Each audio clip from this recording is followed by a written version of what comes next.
Bonjour et bienvenue à Pack de Potes. Alors moi c'est TK, Terry Kaufman, l'américain de ce groupe d'amis réunis par le rugby. Et là je suis très content d'être avec notre Victor Wembanyama de Pack de Potes. Il est le plus grand, c'est Théodore de Saint-Rémy. Ah oui, alors là, c'est beaucoup trop. Moi, je suis vraiment ravi d'être à nouveau avec toi, mais ne me compare pas à Wemby, qui d'abord est beaucoup, beaucoup plus grand que moi, et surtout beaucoup plus talentueux, faut être honnête. Ouais, tu sais, il était à Paris récemment pour un match de NBA. Il a ramené tous ses coéquipiers pour aller manger un bon kebab et je trouvais ça vraiment génial. Parce que moi, en tant qu'Américain, quand je suis venu en France, en fait, je connaissais pas le kebab. En fait, j'étais un peu fâché avec le fast-food américain, etc. Donc, je me suis interdit le McDo pendant 1 an ou 2 ans presque. Mais par contre, quand j'ai goûté un kebab pour la première fois, je dis, ah, c'est quand même pas mal, hein.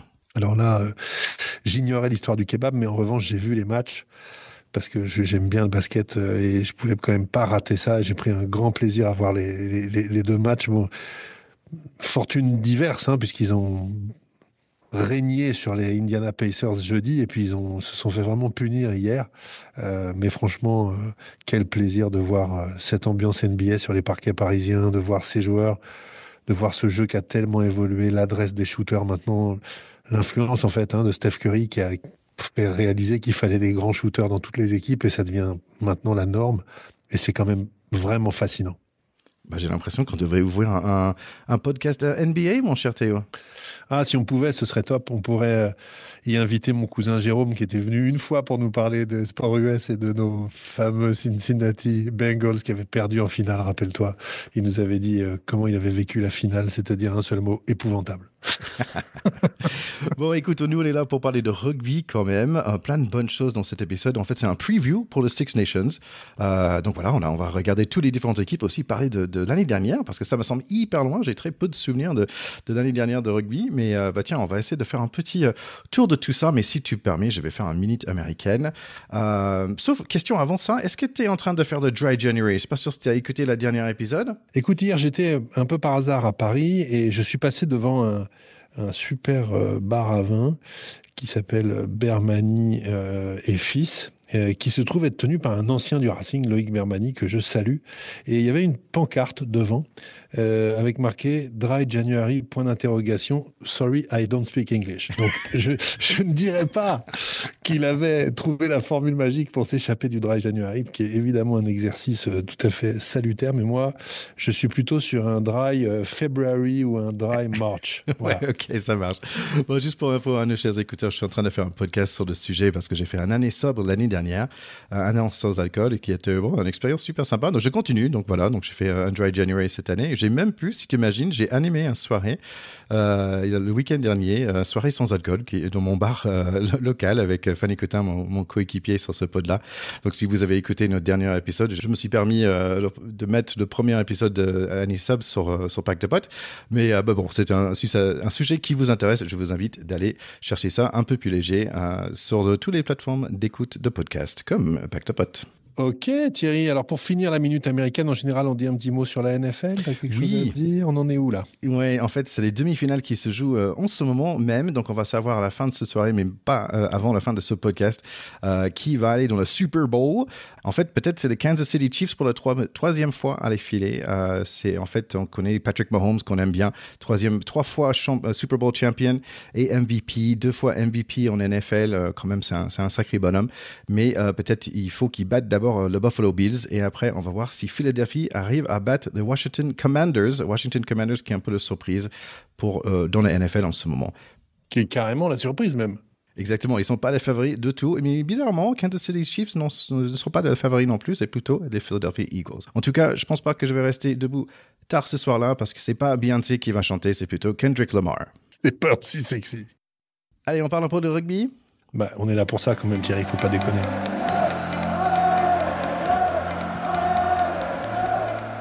Allez, avant de parler de notre Six Nations à nous, on va parler rapidement de Six Nations bis, où en fait, qui démarre en même temps, même ce week-end qui vient. Il y a dans 2 poules, en fait. Dans poule 1, il y a Géorgie, Espagne, Néderlande et la Suisse. Et après, il y a Portugal en poule B avec Roumanie, l'Allemagne et le Belgique. Donc c'est un peu dommage parce qu'il y a en fait un match qui est juste à côté de chez moi, mais malheureusement, je ne peux pas l'assister. En fait, c'est Géorgie-Suisse en fait en 2 semaines. Donc c'est un peu triste que je ne peux pas la regarder. Mais Mais bon, j'ai regardé ça avec intérêt. Maintenant que je suis allé voir l'équipe suisse battre Croatie, je pense l'année dernière, c'était assez sympa comme niveau. Je pense que ce serait pas le même score contre la Géorgie quand même, les Suisses. Je les aime bien, mais je pense que la bande des barbus qui va débarquer en Suisse, à mon avis, ça va faire mal quand même. Oui, j'ai l'impression aussi. Allez, est-ce que tu peux nous faire un petit debrief de Six Nations 2024 de l'année dernière? L'année dernière, on était dans un contexte très particulier. On était en deuil, post-Coupe du Monde, rappelle-toi. On avait vécu cette dramatique élimination précoce en quart de finale contre les Sud-Africains. Et honnêtement, on était encore KO debout. On n'avait presque pas envie de voir du rugby au tournoi Destination parce qu'on avait encore une vraie amertume dans le cœur. Donc, je pense que l'équipe de France aussi était dans cet état-là et ils avaient fait un démarrage assez catastrophique puisqu'ils avaient perdu presque largement en prenant presque 40 points contre les Irlandais en ouverture à la maison. Ensuite, ils avaient gagné d'assez peu en Écosse et ça, c'était un sursaut qui, on pensait, allait lancer le tournoi. Et puis, patatras, ils avaient subi un match nul contre l'équipe d'Italie à Paris, 13 partout, un score complètement catastrophique qui nous avait quand même inquiétés. Derrière, ils avaient profité d'une certaine faiblesse chez les Gallois en les battant assez largement. Et puis, ça s'était bien fini puisqu'on avait battu d'assez peu, mais battu quand même dans un très beau scénario, les Anglais à Paris, 33-31. Donc, c'était vraiment un tournoi où l'équipe de France était en convalescence complète post-Coupe du Monde. C'était à peine 3 mois après. C'était beaucoup trop tôt, je pense, dans les têtes. Donc, pas beaucoup d'enseignements à tirer, si ce n'est que la fin de ce tournoi avec in fine une deuxième place et une victoire contre les Anglais nous avait fait un petit peu oublier tous nos malheurs de début de tournoi, quoi. Ouais, j'ai l'impression que chaque fois on bat les Anglais, ça compte pour un double victoire ça. quelque part. Oui, c'est vrai. Donc finalement, pas si glorieux que ça. Et en plus, ça s'empirait avec le tournoi d'été. Mais on va pas aller dans les détails là-bas. Mais quand même, on peut dire que un peu de rebond dans l'Autumn Nations Cup aussi. Oui, alors effectivement, là, on est un an après. Donc le deuil, pour le coup, je pense, est consommé. Les joueurs sont sortis de leur trip équipe de France. Ils ont eu leur fin de championnat. Le Stade Toulousain a écrabouillé tout son petit monde. Tout le monde a repris de la confiance. Il y a eu les Jeux Olympiques. Ça a nettoyé tout ça. On a été champion olympique. Là, on a été les plus heureux du monde. Et donc, finalement, les malheurs de 2023... pour l'instant, sont un peu comme enfermés dans un coffre, quoi. On les rouvrira qu'à la Coupe du Monde 2027 au début en se disant, non mais attends, il faut qu'on prenne notre revanche sur le destin de ce moment-là. Donc cette Autumn Nations, finalement, on a commencé assez facilement en battant les Japonais, qui restent une bonne équipe, mais qui souffrent physiquement quand même contre les grandes nations. On a passé une 50aine de points.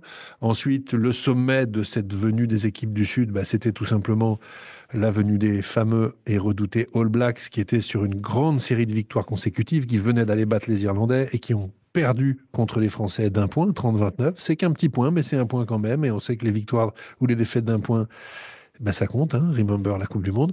Et puis enfin, on a battu assez largement des Argentins qu'on a toujours du mal à manier, 37-23. Donc, on va dire une bonne dose de confiance emmagasinée par cette équipe de France à la suite de cette Autumn Nations, tout simplement. En fait, oui, 2024, assez mitigé quand même. C'est bien qu'on finisse sur la bonne voie. Et c'est assez intéressant parce qu'il y a des coachs dans le top 14 qui commencent à dire, mais tiens, il faut que cette équipe, ce Golden Team, il faut qu'il fasse quelque chose, il faut qu'il gagne en fait ces 6 nations. Oui, ce serait bien. Alors, on sort d'un 6 nations mitigées. En 2022, on avait fait le Grand Chelem quand même. Donc, c'était un bout de cette génération-là qui était déjà aux manettes. Ils savent le faire. Il faut montrer que cette Coupe du Monde 2023 était un accident de parcours et que cette génération dorée est bien une génération dorée. Tu as tout à fait raison. Et ça, c'est un challenge. Là, ils attaquent une période où ils vont vivre ensemble, une belle compétition pendant 6 ou 7 semaines. Ils sortent de leur club. On sait que c'est toujours difficile pour les joueurs de changer finalement de quotidien, d'habit. L'habit de lumière du dimanche n'est plus le même, quoi. C'est celui de l'équipe de France, c'est pas celui du club. Et puis les adversaires du mois dernier deviennent les partenaires. Tout ça, c'est pas forcément très naturel. Faut endosser tout ça et puis avoir un guide. Et ce guide, c'est le patron, ça doit être Fabien Galtier avec son capitaine Antoine Dupont. Et c'est à eux de montrer la voie et de trouver les mots et de trouver la formule magique pour que ça fonctionne. C'est toujours pareil, c'est toujours une marmite avec beaucoup d'inconnus. Et à la fin, on espère le goût de la victoire. Bah écoute, en parlant de ce marmite alors, parce qu'il y a pas mal de connus dans ce marmite, si je prends juste les 42 qui étaient annoncés il y a quelques semaines, il y avait certaines personnes, j'étais content de revoir en fait sur l'équipe, notamment Slimani, Priso, Gabin Villière, qu'on a toujours un peu d'amour pour lui. Et tiens, il y avait un nouveau aussi, Noah Néné, si nos écouteurs y se souviennent, bah, on avait parlé un peu de Pro D2 de temps en temps, bah, il cartonne là-bas, donc on était content de le voir dans le 42. Oui, plus que content pour ce joueur-là, c'est quand même extraordinaire et ça annonce de qualité tout à fait hors du commun parce que pour aller chercher un joueur chez les trois quarts en Pro D2, faut quand même que ce soit un joueur exceptionnel. Le dernier qui avait été un peu comme ça dès la Pro D2 promis à une grande carrière, il s'appelait Johan Huget. Je sais pas si tu te souviens de lui. C'était un ailier remarquable avec un grand gabarit qui a fait une très belle carrière, notamment en passant par Bayonne et par Toulouse. Bon, je souhaite à ce jeune néné le même destin en bleu Ouais. et peut-être même encore plus d'étoiles sur son maillot. Bah écoute, je pensais que tu allais parler de Jaminet, qui était un peu la même histoire de USAP C'est à vrai, l'époque en fait. c'est vrai. Et c'est marrant, apparemment il a un livre qui sort UG, donc il faut qu'on l'invite sur le pod. Ah bah ce serait pas mal du tout, on peut essayer ça, ouais. Tiens, quelque chose d'intéressant, il y a deux Irish en fait sur l'équipe de France en ce moment. Une dans un sens qui s'appelle Joshua Brennan qui est en fait né à Dublin, mais qui a joué toute sa carrière en France, qui est dans les 42. Et après, bien sûr, on a la Frisch qui est français, mais qui a joué en Irlande et maintenant qui revient sur l'équipe de France. Donc c'est assez marrant qu'on a une espèce de côté vert dans nos bleus. Joshua Brennan, qui était surtout le fils de Trevor Brennan, joueur du Stade Toulousain, qui était venu jouer d'Irlande en France. Et donc, il est peut-être né à Dublin, mais son père, lui, a passé une grande partie de sa carrière en France. Et c'est pour ça qu'il est français, en fait. C'est qu'il a fait toutes ses classes de jeunes au Stade Toulousain, etc. Et c'est bien le fils de son père. Ah ok, chouette. Bon, on a quand même beaucoup de blessés. Ivan Umoke, Fikou, Romain, Wardi, Danti, Tevitea Taitufu, le jeune pilier, potentiellement Barré aussi, Gelange, Flamand, peut-être Antonio, Olivon. C'est une liste qui est assez longue quand même. Oui, il y a des blessés, mais c'est normal. Dans le rugby de haut niveau, il y a toujours des blessés. La force des grandes nations, c'est d'avoir des réservoirs, comme on dit, de joueurs suffisamment grands, denses et peuplés pour pouvoir aller chercher des joueurs de talent pour remplacer d'autres joueurs de talent. Donc je pense que moi, ça m'inquiète pas plus que ça. D'abord, certains reviendront certainement pendant le tournoi parce qu'il n'y a pas que des blessures graves, bien heureusement, dans cette liste. Et honnêtement, il faut pas s'affoler, en particulier pour le premier match contre le Pays de Galles, qui est une équipe en grande difficulté. Nous, on est à la maison, il n'y a pas de raison qu'on ne leur roule pas dessus. En tout cas, c'est mon Oh là projet. là, un peu un peu de hubris peut-être. Oh, on ne sait pas. Bon, bonne nouvelle au moins, on va revoir Tao Fifenois, le deuxième ligne, avec plaisir. Tiens, donne-moi tes réflexions par rapport à Ntamak Jalibert Ramos. C'est vrai que la dernière fois, en fait, Jalibert s'est retrouvé un peu exclu et donc il a dit, bah, si c'est comme ça, moi je pars. Merci de me laisser au club, dans l'Autumn Nations, et tu avais dit un petit discours sympa là-dessus. Mais comment tu sens les choses maintenant?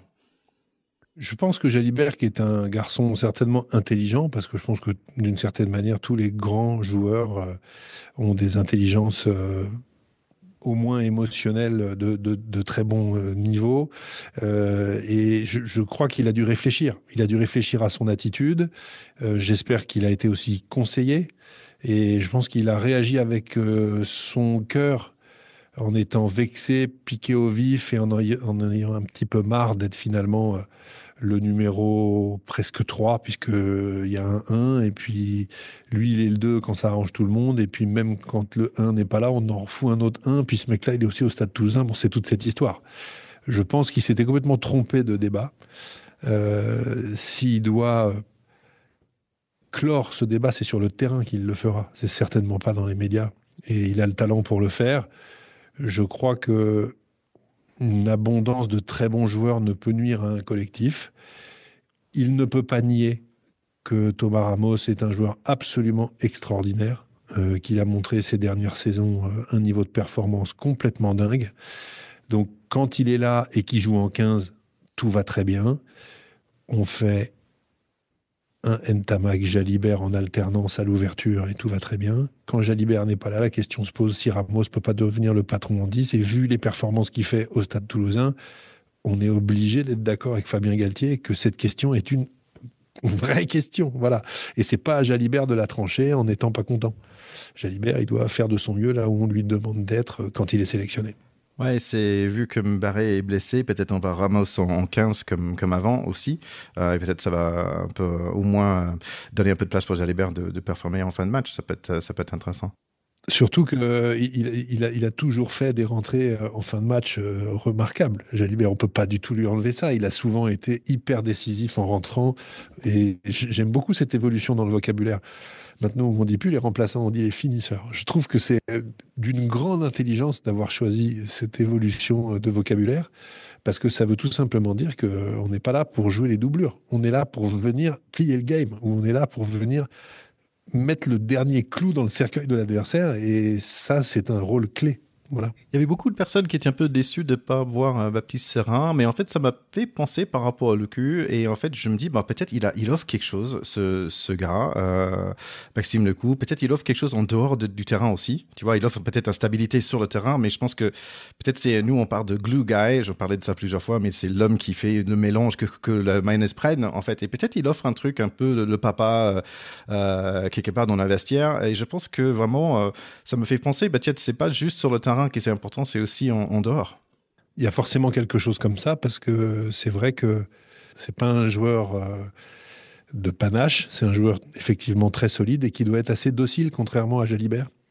Donc, il s'appuie sur lui pour être effectivement dans l'ombre d'un Antoine Dupont qui, lui, est une statue qu'il ne viendrait à personne comme idée de contester. Voilà, donc c'est peut-être plus facile quand c'est dans l'ombre d'Antoine Dupont, qui est d'une très très grande régularité, qui n'est presque jamais blessé, etc., que dans l'ombre de Romain Ntamak, dont finalement les performances sont souvent très bonnes, mais sont un peu plus épisodiques parce qu'il a eu plus de pépins de santé. Oui, c'est sûr.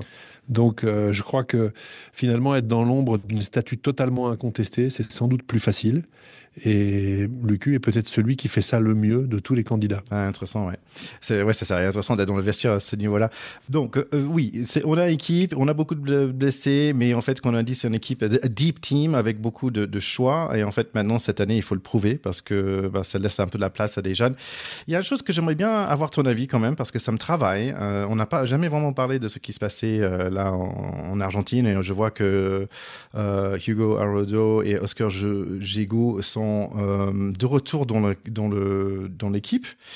Et en fait, moi, j'arrive pas à comprendre le pourquoi derrière. Je me dis, en fait, je suis déçu de les voir. Et en fait, c'est assez intéressant. Je trouve que c'est un truc qui est très clivant. Il y a beaucoup de personnes qui disent, bah, en fait, ils étaient c'est quoi le mot, guilty de rien. En fait, ils étaient pas, Oui, on peut dire qu'ils ont été innocentés. Ouais, mais j'ai du mal à comprendre pourquoi prendre ces deux-là. Il n'y a pas d'autres opportunités pour d'autres jeunes qui ont peut-être moins de marques sur leur casier. Je sais pas casier, mais C'est le cas de le dire. Il y a deux choses. En fait, Fabien Galtier et l'équipe de France font un raisonnement de type juridique. Ils disent, ces garçons étaient accusés, ils ont été innocentés par le tribunal. À partir du moment où ils ont été innocentés, la présomption d'innocence à la française fait que quand on n'est pas coupable, on n'est pas coupable. On n'est coupable de rien du tout, et ni même d'une faute ou d'un péché de comportement qui pourrait justifier un coup de frigo, etc. La vérité judiciaire est unique. Voilà. Donc, une fois qu'on a dit ça, se pose quand même la question, au-delà de la culpabilité dans une affaire de viol qui a été jugée, ils ont été innocentés, mais elle a quand même fait appel. Donc, ils sont encore, pour l'instant, en présomption d'innocence, donc toujours innocents tant qu'il n'a pas été prouvé qu'ils étaient coupables. Moi, personnellement, je trouve qu'il aurait été plus heureux d'attendre peut-être la fin du procès en appel. Et que le comportement, au-delà de la qualification vraiment judiciaire des faits, parce qu'il ne s'agit pas de ça, je ne vais pas me mettre à juger des faits, mais le comportement qu'ils ont eu en ramenant quelqu'un de l'extérieur à l'hôtel, en ayant des comportements plus ou moins douteux à son égard, etc., pourrait au moins, je trouvais, moi, les mettre au frigo quelques mois supplémentaires, une petite saison entière, qu'on purge l'appel et qu'on dise il y a exemplarité ou pas. Viol ou pas viol, c'est pas la question, puisque de ça, ils ont été innocentés, mais il n'y a pas eu d'exemplarité. Ils ont pris, finalement, l'hôtel de l'équipe de France pour un lieu De fait. comportement, voilà, pendant une tournée, alors que c'est l'hôtel de l'équipe de France. C'est pas, justement, ils sont pas... c'est pas le camping, quoi. Voilà. Ils sont en représentation, et je pense que, de ce point de vue-là, ils n'ont pas assumé euh, l'honneur de leur maillot, de leur tenue, de leur statut, en ne considérant pas cet endroit comme un endroit où on doit être irréprochable en tout point. De ce fait-là, moi, j'aurais bien aimé que l'encadrement dise, peut-être on attend la fin de l'appel, on considère que la leçon doit être prise, doit être entendue, que ces faits-là sont suffisamment inadaptés au comportement d'un international pour valoir une saison ou deux de frigo. Ouais. Voilà, j'ai peut-être été trop long, je sais pas. Non, ouais. Ce que tu en penses. Non, je pense que. Écoute, je pense que c'est intéressant. J'en ai parlé longuement avec ma femme aussi. C'est difficile, en fait, comme chose. Et ça me donne un mauvais goût dans la bouche, en fait. Et je trouve ça dommage. Et peut-être je me trompe aussi. Je suis pas. Il y a d'autres personnes qui croient pas comme moi, donc je comprends. Mais voilà, c'est un petit doute. Je me dis, mais pourquoi démarrer comme ça? Mais bon. En fait, on n'a pas envie, quand on parle de notre sport, de parler d'extra-sportif. On a envie de parler de sport. On a envie que ça nous fasse rêver. On a envie de voir du rugby, de vibrer avec du rugby. On n'a pas envie qu'il se passe sur un commentaire pendant un match ou après un match ou qui est dans la tribune ou je ne sais pas quoi. Un truc qui dise ah bah ouais, il gagne, mais bon, c'est bien facile de gagner avec des mecs qui, je sais pas. On n'en veut pas en fait de ça. Et pour ça, pour purger ce truc-là, je pense qu'un peu de temps et un double acquittement ou un acquittement définitif sans appel serait quand même bienvenu. Bon, c'est quand même un sujet touchy, comme on dit en anglais, qui c'est pas tout facile à comprendre. Mais bon, on va continuer avec notre 6 nations à nous. Moi, je vais mettre bien sûr les autres équipes dans l'ordre, je pense, d'où ça va arriver. Donc moi, je pense que l'équipe de France va bien sûr gagner ce 6 nations. Et en numéro 2, je mettrai Irlande. Irlande, ils sont sans Andy Farrell parce qu'il commence son travail sur les Lions britanniques. C'est Simon Easterbury qui va être le nouveau coach en intervalle. Mais c'est pas trop grave parce que c'est une équipe très très solide, très expérimentée. Il n'y a pas beaucoup de questions sur leur équipe type. En fait, peut-être juste 2 personnes. Il y a le 10 Sam Pendergrass qui va arriver pour remplacer Sexton. Sinon, c'est des noms qu'on connaît très bien. Keenan, je parle des arrières, c'est Keenan, Hanson, Ringrose, Bundy Aki, James Lowe. Sinon, Jameson Gibson Park qui avait une super année l'année dernière, je trouve. En première ligne, Porter. Ah oui, pardon, Keller, il était deuxième ligne, excuse. Taj Furlong, McCarthy, James Ryan, Taj Byrne, Van der Flyer, Colin Dury, son capitaine. C'est quand même... ils n'ont pas beaucoup changé. Non, ils n'ont pas changé. C'est une très très grosse écurie avec des talents incroyables. Hein. Cet ailier qui nous casse les pieds depuis des années maintenant, James Lowe, qui est quand même absolument incroyable de puissance, de vitesse, d'impact sur le terrain et aussi d'ondes positives qu'il envoie à toute son équipe. C'est devenu un petit peu, je trouve, le métronome de cette équipe. Donc c'est une équipe, oui, tout à fait inquiétante et le déplacement là-bas sera rugueux à n'en pas douter et sera un vrai test pour l'équipe de France puisqu'il ne faut pas oublier qu'ils nous ont largement battus au Stade de France l'année dernière. On n'aime pas trop ça quand même. Donc je pense qu'on aimerait bien leur rendre la monnaie de leur pièce et rien que là-dessus, je pense que Fabien Galtier va bien monter son équipe et les mettre dans un état particulièrement remonté pour laver l'affront. Et en plus, ils n'avaient pas forcément un super 2024 non plus. Ils ont perdu contre Irlande par 1 point. Ils ont battu de justesse l'Écosse. Ils ont perdu contre Afrique du Sud et Nouvelle-Zélande. Argentine, ils ont gagné par 3 points. Australie aussi. Donc en fait, ça reste quand même une équipe qui battable, je trouve.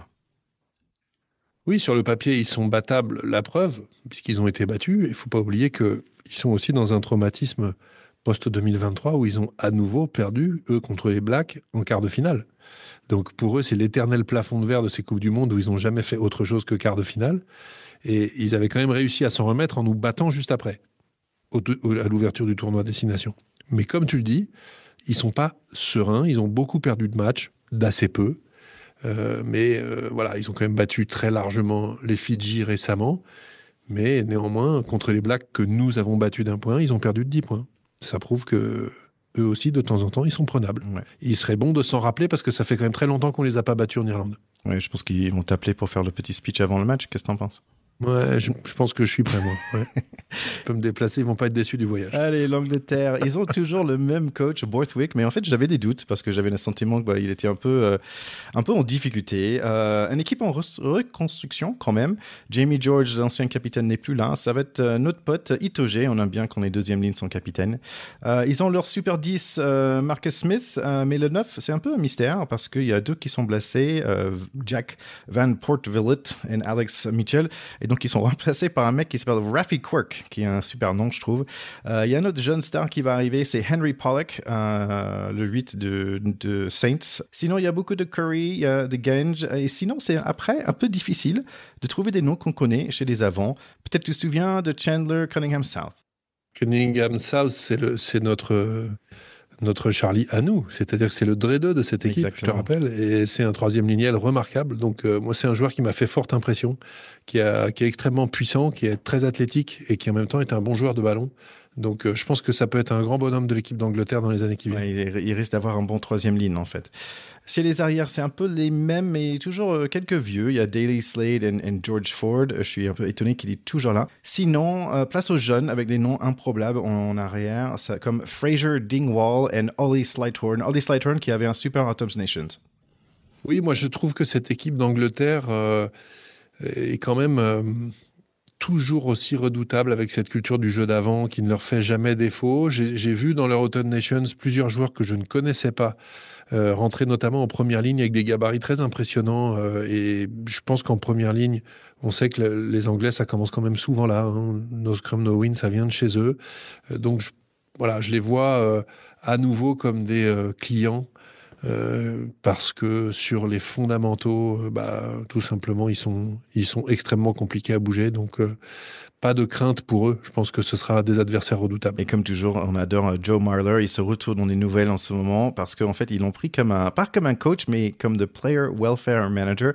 C'est celle qui s'occupe des joueurs. Franchement, il y a pas de meilleur joueur, ancien joueur pour s'occuper des joueurs actuels qu'un mec comme ça, qui a beaucoup d'humilité, beaucoup d'humour et qui est capable de dire, mais arrête tes conneries, mec. Joe Marler, c'est le trublion sérieux, c'est-à-dire que c'est le déconneur à sans sélection, quoi. Donc c'est le mec qui, l'air de pas y toucher, fait une carrière monstrueuse, et on parle de lui pour tout sauf le rugby, parce qu'il a une crête, il fait le con, il joue à Chabit avec un tel et compagnie. Et en fait, mine de rien, il a fait une carrière remarquable. Donc je pense que pour venir dans le vestiaire en étant à la fois le papa, qui peut raconter des campagnes héroïques, des matchs homériques et être regardé comme un papa par les jeunes. Et à la fois, le mec qui leur dit, les gars, ça reste un jeu. Hein. Je pense que c'est effectivement le meilleur candidat. Ouais. C'est un excellent choix et c'est plus qu'une mascotte, c'est une sorte d'âme, je pense, pour un groupe comme ça. Et avoir des mecs comme ça dans le moteur, c'est dément. Ouais. Et en plus, il est très ouvert par rapport à ses difficultés. Il avait lui aussi au niveau de santé mentale, etc. Donc, je trouve qu'un super choix. Tiens, j'ai vu sur le net, en fait, il avait annoncé qu'il avait créé un OnlyFans account où, en fait, il a dit, fait en sorte que des fans pouvaient acheter des photos de ses pieds. Donc, il a fait ça en rigolant. Mais tu vois, c'est un mec super drôle quand même. C'est un déconneur. Allez, Italie, ils étaient 5e l'année dernière, 5e sur 6, mais quand même 2 victoires, 2 défaites et 1 match nul. En fait, ils étaient 3 points de gagner contre Angleterre. Et s'ils avaient gagné, en fait, on serait ex-aequo avec nous, la France, pour être deuxième, en fait. Donc, c'est tout ça pour dire qu'ils sont pas si mal. Hein. Et on avait dit pendant des années, ça va arriver, ça va arriver. Et je trouve que 2 victoires, 2 défaites et 1 match nul, ils sont à un très bon niveau, là. Oui, pour eux, l'année dernière, c'était un tournoi un peu inespéré avec quand même des très très bons résultats. Maintenant, attention à la chute, parce que ça peut permettre de rêver. Maintenant, on sait que c'est une équipe qui a des problèmes parce qu'elle a quand même assez peu de réservoirs, contrairement à ce qu'on disait pour les très grandes équipes de joueurs. Donc, s'ils sont dans un bon jour, s'ils n'ont pas trop de blessés et que ça sourit, ils peuvent faire des coups. Si ça se corse un peu, ils peuvent aussi se retrouver avec la cuillère de bois et avoir le sentiment de repartir à zéro. Alors, pour autant, en ce moment, ils sont quand même pas mal. Le Benetton-Trévise vient de battre La Rochelle en Coupe d'Europe. Et le Benetton-Trévise, il y a quand même beaucoup de joueurs qui sont un petit peu la structure de l'équipe d'Italie. Bon, La Rochelle, on ne les présente plus. 2 fois champion d'Europe, les fois précédentes, etc., il n'y a pas si longtemps. Donc, c'est un signal. Ça veut dire que ces équipes-là ne sont pas dépassées, qu'elles sont capables aussi de jouer les premiers rôles sur certaines oppositions. Donc, ça reste des équipes qui sont capables de venir taper un peu n'importe qui avec une cote élevée, parce que ça reste toujours l'autre le favori en général, mais ils savent faire. Donc attention. Bah écoute, super année, je trouve, 2024 pour leur nouveau coach Gonzalo Quesada, argentin, avec ce sang latin. Je pense que ça aide quand même. Écoute, ils ont battu Tonga, Japon, Géorgie, Pays de Galles, ex-aequo avec la France. Ils ont battu l'Écosse. Ils ont battu l'Écosse surtout. Et c'est quand même pas une mauvaise année. Ils ont perdu contre l'Angleterre, comme je disais, par 3 petits points. C'est quand même pas mal. Donc, bon. Non, mais c'est vrai que le bilan 2024 de cette équipe est tout à fait considérable par rapport parfois les années qui se tapaient. Ça, il n'y a absolument rien à dire. Maintenant, le tournoi à destination, c'est contre 5 équipes qui sont prétendues plus fortes qu'elles. Voilà. Donc, ce que je dis juste, c'est que sur un malentendu, ils peuvent vraiment perdre les 5 matchs aussi, quoi. Ils sont encore dans ces risques-là. Mais ils peuvent faire beaucoup mieux. Et moi, je le souhaite, je l'espère, parce que ça reste une équipe qu'on a vu grandir ces dernières années et qui nous a, avec certains joueurs, fait rêver. Hein. On connaît Ange Capuzzo, quand ils avaient gagné il y a 2 ou 3 ans à Cardiff, avec cette remontée fantastique, ce 2 contre 1 d'école joué dans le temple du rugby par des Italiens. Bon, il y a 40 ans, il y a 30 ans, ça n'existait pas. Là, ça existe. Ils ont fait cette croissance, donc c'est top. Je trouve qu'en devant, ils sont plutôt pas mal. Il y a quelques noms qu'on connaît bien. Lamaro, Negri, les frères Cannon. Première ligne, c'est Fari, Nekatera, Fischetti. C'est quand même superbe. Il y a un jeune Vincent. Il faut regarder ce Ross Vincent qui m'a impressionné l'année dernière. Écoute, c'est en neuf. Je trouve que ça, c'est pas top. On va dire Varney et les jeunes Garbessi, je trouve pas qu'ils sont le capitaine, on va dire, ou le meneur vraiment. On va voir s'il y a un jeune Lyonnais, on va dire, il joue à Lyon, c'est Martin Page-Relot, qui joue à Lyon. Peut-être il va être capable de prendre le relais. Sinon, on dit c'est Garbessi, toujours le bonhomme, je trouve. Brex, et en fait, pour moi, c'est Menancello. Il était joueur du tournoi quand même en 2024. Il crève l'écran en ce moment. Oui, c'est vrai qu'ils ont un effectif avec des joueurs de grand talent. La problématique, souvent, c'est le banc des remplaçants quand même. La profondeur de banc sur un tournoi qui dure 5 ou 6 semaines, dès lors que tu commences à avoir quelques pétés, quoi. Voilà, donc c'est là où ce sera un peu compliqué. Mais encore une fois, début de tournoi en particulier, ça peut faire le job. Bon, je ne suis pas sûr si tu as noté, mais j'ai mis Italie devant l'Écosse quand même. L'Écosse qui avait plutôt une bonne année l'année dernière, avec beaucoup de grandes victoires, on va dire, contre des petites équipes comme Canada, USA, Chili, Uruguay, Portugal et on peut dire Fidji en fin de saison, un peu fatigués.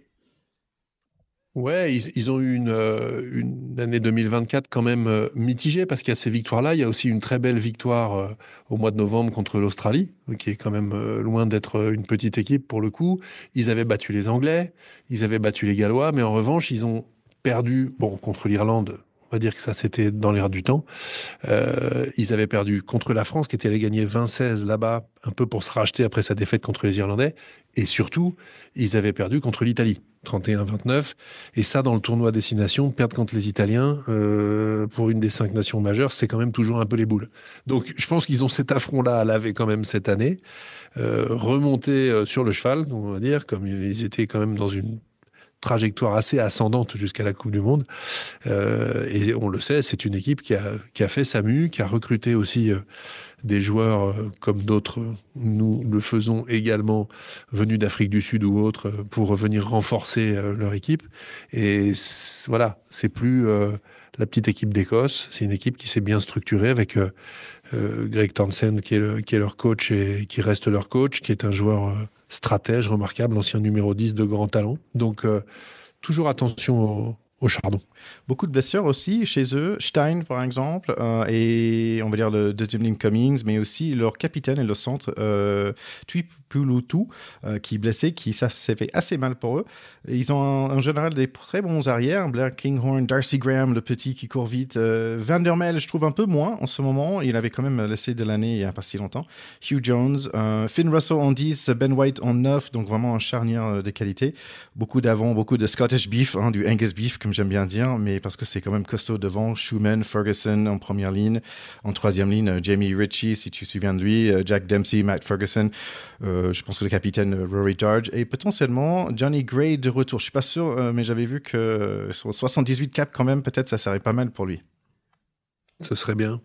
Moi, je suis évidemment un grand fan de Finn Russell, qui est un joueur de talent, un petit gabarit au pays des géants, et surtout un joueur tellement facétieux, tellement audacieux, capable de casser les lignes et parfois de se faire intercepter avec ses grandes passes à plat qui sont à qui tout double, et il ose. Voilà, on adore ce joueur. Et puis Van der Merwe, moi je suis un dingue de ce joueur parce que il est capable de remonter le terrain avec cette espèce d'allure, ce port altier qu'il a avec de la vitesse, de la force. Il dégage quelque chose d'absolument incroyable. Quand il est dans un grand jour, il est injouable, absolument. Donc, quand il est sur le terrain, on se dit, ça peut se passer, c'est peut-être aujourd'hui. Dès qu'il va toucher le ballon, c'est chaud.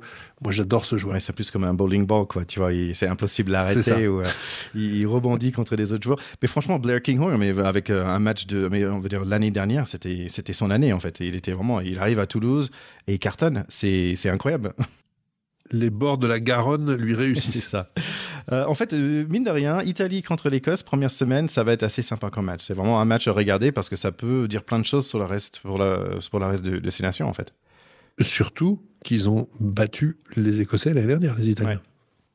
Voilà. Donc, c'est revanche là pour les Écossais. Bon, en dernier, j'ai mis Pays de Galles. Ils vont essayer de gagner parce que ça fait 12 défaites à la suite quand même. Il me semble qu'ils n'ont pas de victoire du tout en 2024 quand même. Ça fait mal. Bon, ils ont viré leur coach d'attaque genre la semaine avant l'assignation. C'est pas top. Il y a un nouveau coach qui vient d'arriver aussi. C'est l'ancien pilier Adam Jones qui vient pour consultant au niveau de Scrum. Quelques surprises des jeunes qui n'étaient pas pris, le 14 Max Linwell. Llewellyn, et Cam Winnett, c'était deux joueurs qu'on avait vus avant qui n'étaient pas pris. Franchement, il n'y a pas grand de joueurs que je connais. Maintenant, il y a quelques-uns. Liam Williams, on le connaît. Josh Williams, on le connaît des arrières. En 10, il n'y a pas beaucoup d'expérience. Bigard n'est plus là. Il y a peut-être Ben Thomas qui est là pour le moment et un jeune Dan Edwards qui va le remplacer. Le 9 et Thomas Williams est de retour. Donc lui, on connaît un petit peu. Sinon, chez les arrières, il y a le fameux moustache de Wainwright en 8 et Jack Morgan en 3e ligne. Après, il y a beaucoup de mecs qui s'appellent Thomas ou Jenkins, comme tous les années, mais même les journalistes dans les presses anglaises, ils ne les connaissent pas trop, cette équipe, en fait. Non, mais voilà, les Gallois, ça fait un petit moment qu'on le dit, ils ont cette problématique d'avoir à gérer... tout simplement l'après Alun Wyn-Jones, le départ de Louis Rhys-Zammit qui était le nouveau dynamiteur du rugby gallois qui était censé les emmener peut-être et les porter. Sauf que c'est plus compliqué que ça. Un être vous manque et tout est dépeuplé, comme on dit, mais encore une fois, ils avaient un problème, eux aussi, de réservoir. Ils ont une fédération qui dysfonctionnent, ils ont un nombre de joueurs et de pratiquants qui baissent dans un pays qui est déjà petit. N'oublions jamais que le Pays de Galles, c'est moins peuplé que la Bretagne. Donc, c'est normal qu'ils aient du mal à avoir des grands réservoirs de joueurs. Donc, ils sont complètement dans le creux de la vague pour l'instant. On ne peut que leur souhaiter du mieux parce que c'est une équipe qui nous a fait rêver, les Diables Rouges, encore il n'y a pas si longtemps, quand ils ont fait le Grand Chelem avec le capitaine Alun Wyn-Jones en battant les Anglais à Twickenham à la fin du tournoi, etc. C'était vraiment des émotions extraordinaires et c'était hier. C'était il n'y a pas longtemps du tout. Comme quoi la roue peut tourner très vite pour ces équipes. Et on espère que certains joueurs, alors Wainwright qui était effectivement avec sa moustache blonde qui nous avait fait jouer des tours, ou d'autres, ont des capacités parfois à retourner des situations, mais seront-ils assez nombreux et seront-ils assez soudés pour sortir de la torpeur dans laquelle ils sont malheureusement, puisque 0 victoire en 2024. C'est 12 victoires, 12 défaites d'affilée, c'est quand même cauchemardesque. Donc maintenant, on passe au notre avis, qui va gagner, nos prognostics, qui va gagner pour cette semaine. Donc on a France contre Pays de Galles. Est-ce que ils vont avoir les troisièmes défaites à la suite? Oui, alors moi je le crois et je le souhaite évidemment pour les Français. Ce que j'aimerais, c'est que ce soit un match, voilà, pas trop déséquilibré, avec une victoire des Français à la fin, mais de l'espoir pour les Gallois, et qu'on monte pas trop vite en confiance, parce que parfois après plus vite, plus dur est la chute. Oh, moi, je veux un 57-14, si tu veux. Tu vois, avec un essai tous les, je sais pas, tous les 7 minutes, tiens. C'est ton côté britannique, ça. Voilà. Allez, l'Écosse, Italie. Écosse-Italie, écoute, moi je pense que l'Écosse va laver l'affront et que les Italiens vont repartir bredouille. Je dis 22-21, Italie. Irlande, Angleterre. C'est difficile. Je pense que ça va être un sacré match. Ça va être agréable à regarder de façon certaine. Allez, je vais donner un petit avantage à l'Irlande qui reçoit, qui démarre son tournoi. Allez, un petit plus pour l'Irlande. 37-21, ils vont les accrébuiller, je pense. Donc ça, c'est Ok. ça, c'est mon avis. Tu vois, là, je tranche cette année. J'ai décidé, OK, on joue plus. Je vais faire de vrais choix, là. Comme tu vois, c'est des choix stratégiques, là. Boum. Tiens, Six Nations, pour les jeunes aussi, ils vont jouer au même moment que nous. En fait, mais c'est trop de personnes, c'est trop de rugby pour moi. Je n'arrive pas à tout suivre. En fait, est-ce que tu sais comment on a fini l'année dernière, les Français, pour les U20? Il me semble qu'on avait fini deuxième, qu'on avait perdu contre les Anglais. En fait, on a fini troisième. C'était un peu Même troisième. presque ex aequo Angleterre-Irlande. Ils avaient 4 victoires, 1 défaite chacun. Si Italie a battu la France aussi et Écosse. Donc Italie qui monte, ils étaient quatrième avec 2 victoires et 3 défaites, comme la France. Et ils étaient juste quatrième à cause de différence de points. Donc voilà. Donc la France un cran en dessous. La dernière victoire de la France, il y avait 2019, 2014 et puis c'est quand la dernière fois on a gagné le Six Nations pour les U20? Je sais pas. 2018. Sinon, c'est que des Irish ou des English, sauf il y avait 2 fois, il y avait une autre équipe, c'était pas la France, et c'était qui? Qui a gagné 2 fois ce U20? Les Italiens? Non, les Gallois. Mais c'était il y a Les un Gallois. certain temps. Ok. Allez, c'est tout pour les internationaux. Question en top 14, mais qu'est-ce qui se passe, mon cher ami, pour les équipes parisiennes en ce moment? Bah, c'est la cata, tout simplement, hein. C'est vrai que là, le stade français qui est maintenant 13e, qui a perdu à Vannes, qui est bon dernier maintenant, alors qu'on avait plein d'espoir pour que Vannes figure un peu mieux, mais ils ont manqué de chance. Et puis le Racing qui a perdu contre Castres et qui se retrouve, allez, 9e, mais bon, à juste 3 points devant le stade français. Donc, c'est une année complètement sans pour ces deux équipes. Je pense que ces deux équipes qui savent plus où elles habitent, qui sont maintenant concentrées sur le fait de ne pas descendre et à tout réinventer pour la saison d'après. Moi, voilà, de près et de l'intérieur avec l'association des anciens joueurs sur le Racing, visiblement le groupe soutient beaucoup Stuart Lancaster. Donc ils sont derrière lui, et ils y croient. Et c'est vrai qu'ils n'ont pas eu de bol en début de saison, le Racing. Ils ont perdu pas mal de matchs de peu. Mais là, maintenant, pour moi, ils sont quand même dans une spirale un peu de tourmente. Est-ce qu'ils vont réussir à réagir, aller chercher la 6e place, qui est 10 points devant eux maintenant? Ça me paraît quand même touchy, mais on ne sait jamais.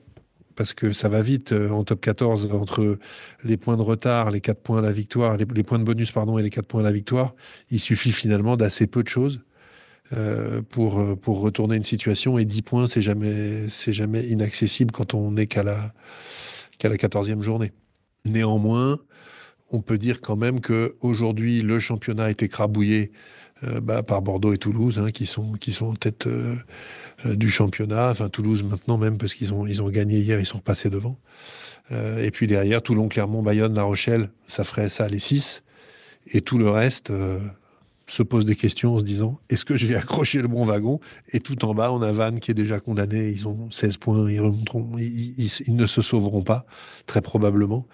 Et le Stade, Perpignan, Pau, Lyon, le Racing, qui ne sont qu'à 3 points les uns des autres, entre 23 points et 26 points, dans des situations préoccupante. Bordeaux-Bègles et Toulouse qui écrasent aussi les autres équipes dans le Champions Cup. Par exemple, je pense qu'ils ont 57 ou quelque chose comme ça points par match en moyenne. C'est assez incroyable quand même. Ils sont là avec quatre autres équipes. Donc, il y a Bordeaux, il y a Toulouse, il y a Stade Rochelet dans les playoffs. Il y a aussi Clermont et Castres qui sont tous dans les playoffs. Donc, j'espère de parler un autre moment par rapport à ce fameux EPCR. Oui, pour l'instant, effectivement, les équipes françaises, et en particulier Toulouse et Bordeaux, sont vraiment au-dessus du lot. La Rochelle un peu à la peine. Euh, ça pose des questions parce que j'ai l'impression que toutes les autres équipes regardent le Stade Toulousain en se disant, bon, ok, on y va, mais grosso modo, on connaît le tarif, on va en prendre 50. Donc c'est quand même un peu difficile. Moi, je suis toujours fâché contre les organisateurs de cette compétition avec l'idée saugrenue à beaucoup de points de vue d'avoir intégré les équipes sud-africaines dans cette compétition qui était européenne à l'origine. Euh, et bon, je reste calme, mais si à un moment c'est une équipe sud-africaine qui gagne le PCR, j'aurai vraiment les boules.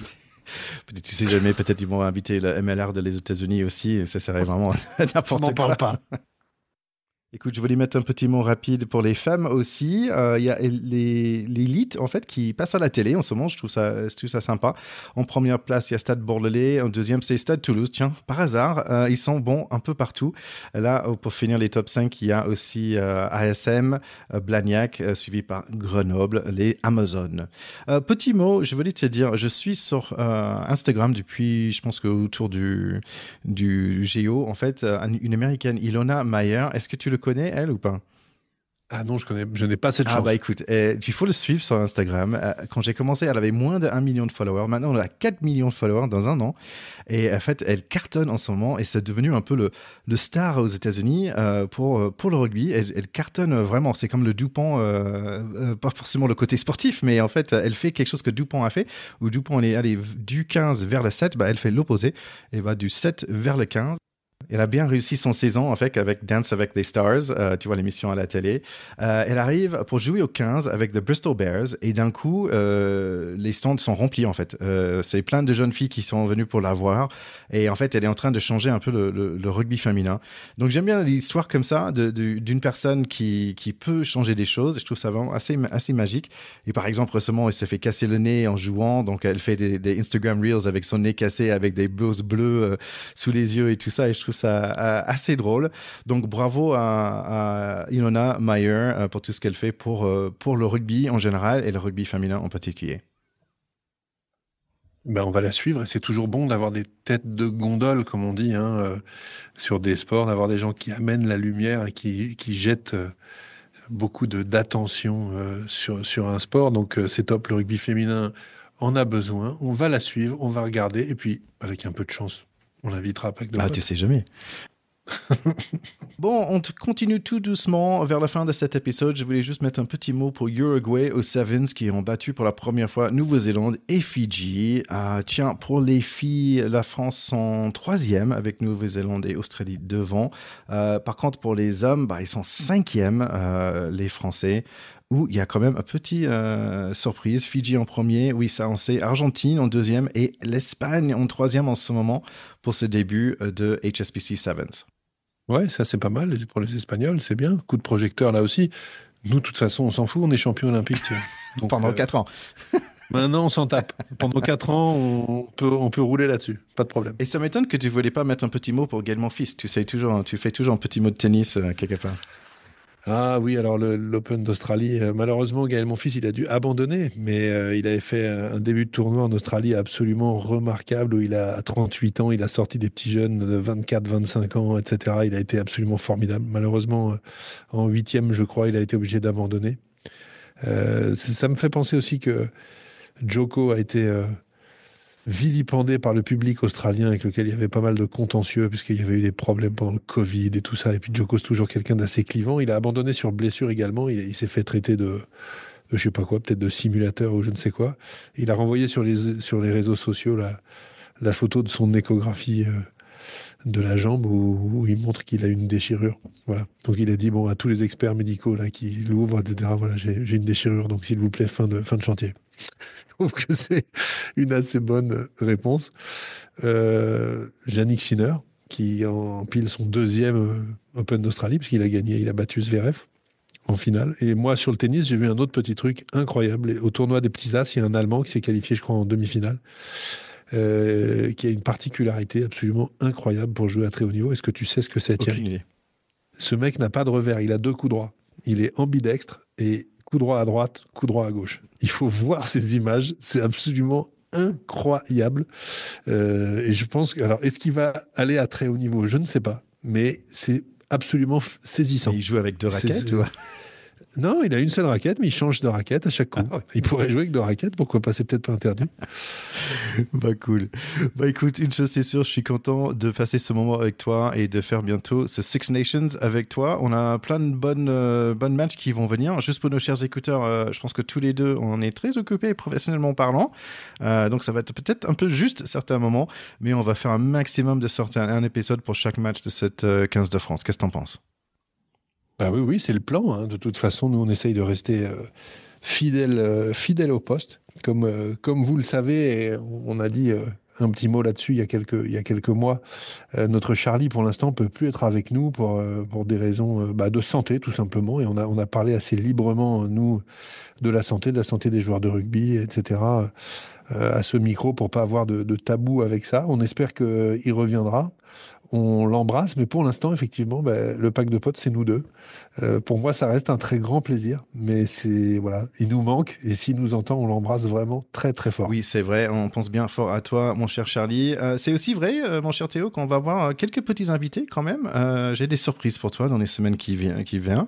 Donc voilà, peut-être on va entendre peut-être un ancien joueur de Stade Français, par exemple, qui va venir dire un petit mot. Peut-être un ancien arbitre qui est déjà passé sur l'émission. Peut-être il va nous redire un petit mot aussi. Donc voilà, j'ai quelques surprises dans la poche quand même.